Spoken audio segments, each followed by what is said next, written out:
Hi friends, मुठ्ठल Joshi या व्हिडिओमध्ये आपण जिल्हा परिषदेमधील आरोग्य सेविकेच्या संदर्भात ज्या विद्यार्थिनींनी GNM व BSc नर्सिंग झालेला असतानाही फॉर्म भरलेला आहे, तर त्यांनी केसही दाखल केलेली आहे. परंतु आता सातारा जिल्हा परिषदेने ग्रामविकास विभागाकडे या संदर्भात स्पष्टीकरण मागितलं होतं की नेमकं GNM आणि BSc नर्सिंगवाल्यांना घ्यायचं की नाही घ्यायचं. तर त्या संदर्भात ग्रामविकास विभागाने एक GR काढूनच सविस्तर अशी माहिती दिलेली आहे की नेमकं जिल्हा परिषदेमधील आरोग्य सेविकेमध्ये कोणाला घेण्यात यावं आणि कोणाला घेण्यात येऊ नये. तर ती सर्व माहिती आपण या व्हिडिओमध्ये पाहूयात आणि आज म्हणजे 30 सप्टेंबरचाच तो GR आहे. तर आपण शेवटपर्यंत ती माहिती व्यवस्थित पाहूयात. तुम्ही व्हिडिओ शेवटपर्यंत पहा. या व्हिडिओला सर्वांनी लाईक करा, शेअर करा आणि विठ्ठल जोश यूट्यूब चॅनल सबस्क्राईब करा. जर तुम्हाला BMC ई बुक विकत घ्यायचा असेल तर प्ले स्टोअरवरून विठ्ठल जोशी ॲप डाउनलोड करा आणि BMC ई बुक विकत घ्या. तर या ठिकाणी पहा, दिनांक 30/9/2024 हे परिपत्रक आहे. महाराष्ट्र शासन ग्रामविकास व पंचायत राज प्रति मुख्य कार्यकारी अधिकारी जिल्हा परिषद सातारा व नागपूर. आता यांनाच का दिले तर यांनी हे स्पष्टीकरण मागितलं होतं. विषय जिल्हा परिषद सरळ सेवा भरती 2023 आरोग्य शेवट महिला शैक्षणिक अर्हतेबाबत. त्याच्या खाली पहा, महोदय किंवा महोदया आपले संदर्भीय पत्रांच्या अनुषंगाने कळवण्यात येते की विषयांकित प्रकरणी संदर्भ क्रमांक 4 येथील अनौपचारिक संदर्भान्वये सार्वजनिक आरोग्य विभागाने खालीलप्रमाणे अभिप्राय दिले आहेत. या दोन जिल्हा परिषदांनी ही माहिती मांडवली होती. त्याचा अभिप्राय काय अभिप्राय पहा. ANM GNM व BSc नर्सिंग या अभ्यासक्रमाची पात्रता, कालावधी व अभ्यासक्रम हे वेगवेगळे आहेत. GNM व BSc नर्सिंग ही शैक्षणिक अर्हता भारतीय परिचर्या परिषदेच्या मार्गदर्शक सूचना व सार्वजनिक आरोग्य विभाग सेवा प्रवेश नियम अधिसूचना 27/2/2021 नुसार अधिपरिचारिका या पदाकरिता आवश्यक आहे. म्हणजे GNM आणि BSc नर्सिंग हे अधिपरिचारिका या पदासाठी आवश्यक आहे व ANM ही मूलभूत शैक्षणिक अर्हता ANM या पदाकरिता आवश्यक आहे.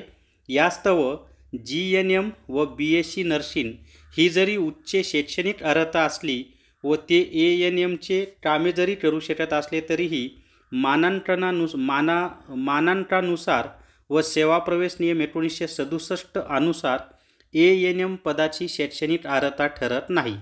म्हणजे GNM आणि BSc नर्सिंग झाला असेल तरी ANM पदाची शैक्षणिक अर्हता ठरत नाही असं दिलेलं आहे. GNM व BSc नर्सिंग अभ्यासक्रम उत्तीर्ण उमेदवारांची नोंदणी व नूतनीकरण त्या अभ्यासक्रमानुसार महाराष्ट्र नर्सिंग काउन्सिलद्वारे करण्यात येते. तसेच ANM अभ्यासक्रम उत्तीर्ण अभ्यासक्रमाची नोंदणी ANM महाराष्ट्र नर्सिंग काउन्सिलद्वारे करण्यात येते.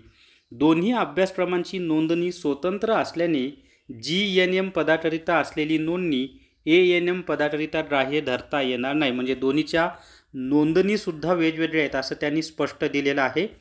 GNM व BSc नर्सिंग ही ANM पदाकरिता उच्च शैक्षणिक अर्हता असली तरी दोन्ही पदांचे सेवा प्रवेश नियम, कामाचे स्वरूप म्हणजे कर्तव्य व जबाबदाऱ्या भिन्न आहेत.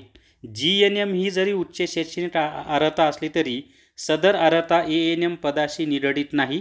त्यामुळे भारतीय परिचर्या परिषद अभ्यासक्रम ANM पदाचे सेवा प्रवेश नियम व संचालक आरोग्य सेवा मुंबई यांचे पत्र 29/2/2016 नुसार ANM शैक्षणिक अर्हताधारक व महाराष्ट्र परिचर्या परिषद नोंदणीकृत ANM उमेदवार हेच ANM पदाकरिता पात्र ठरतात.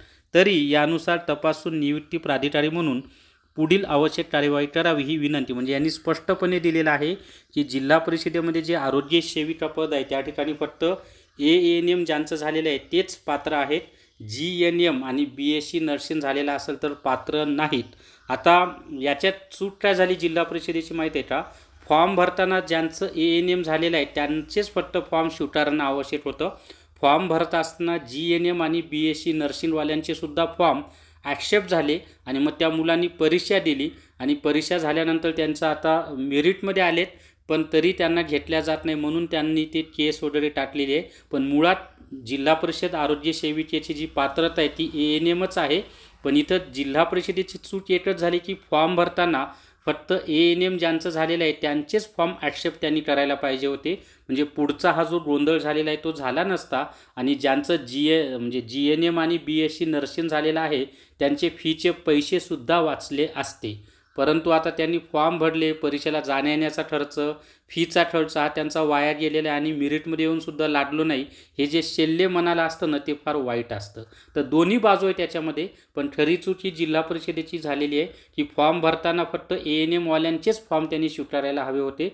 आणि हे सत्य आहे की जिल्हा परिषदेमधील आरोग्य सेविकेसाठी फक्त ANM झालेल्याच पात्र आहेत. तर या व्हिडिओमध्ये एवढीच माहिती. या व्हिडिओला सर्वांनी लाईक करा, शेअर करा आणि विठ्ठल जोश यूट्यूब चॅनल सबस्क्राईब करा. धन्यवाद.